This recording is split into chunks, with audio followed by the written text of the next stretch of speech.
자유한국당 영입 대상이었던 박찬주 전 육군대장이 어제 기자회견에서 나온 삼청교육대 발언을 사과할 생각이 없다 이렇게 못 박았습니다. 우리공화당 입당설은 부인했지만 또 황교안 대표의 리더십에는 타격이 불가피해 보입니다. 취재기자 연결합니다. 조은지 기자.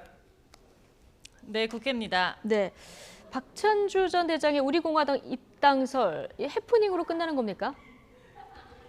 네, 일단은 그렇습니다. 우리공화당 홍문종 공동대표는 자신의 유튜브 채널을 통해 박찬주 전 대장과 의기투합하기로 했다며 이른 시일 내에 입당 기자회견을 열고 보수 우파를 바로 세우겠다고 말했습니다.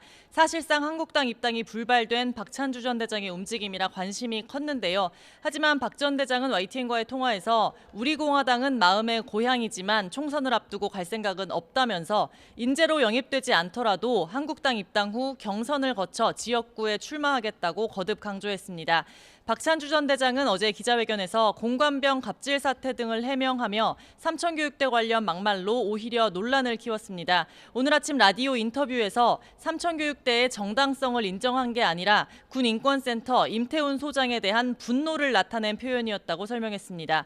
삼청교육대 관련 발언은 사과할 게 아니라 해명할 일이라고 강조했는데요. 임 소장이 정치 편향으로 수개월간 공관병을 뒷조사해 군대 지휘 체계를 문란케 했다면서 극기 훈련을 받으면서 자신을 되돌아볼 필요가 있다고 했습니다. 어제 여론 악화 이후에도 돌출 혹은 소신 발언이 이어지는 건데요. 한국당은 어제 기자회견 이후 영입을 사실상 보류 혹은 배제했는데 황교안 대표는 오늘 국민 관점에서 판단할 수밖에 없다 이렇게 짧게 설명했습니다. 나경원 원내대표 역시 박 전 대장에 대해 국민 공감 능력이 좀 떨어지는 것 같다고 언급했습니다.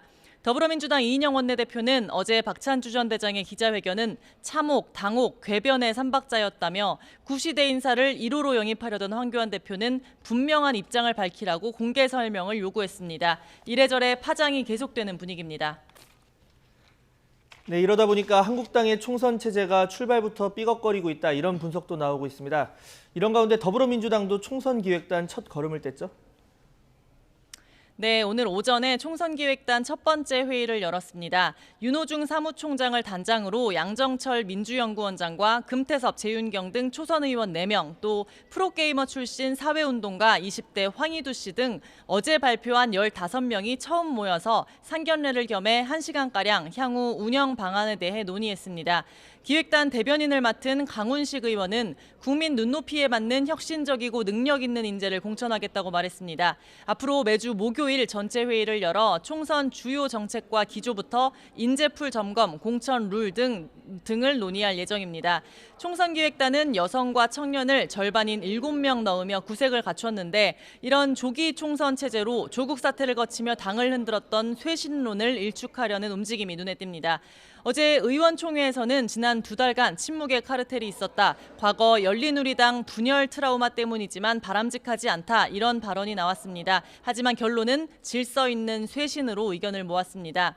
분열이나 내부 총질 대신 일단 단합하자는 뜻인데 공천 과정에서 하위 20% 감점 또 이 명단 공개 등의 총선 계획표에 따라 당내 여론도 요동칠 가능성이 큽니다. 지금까지 국회에서 YTN 조은지입니다.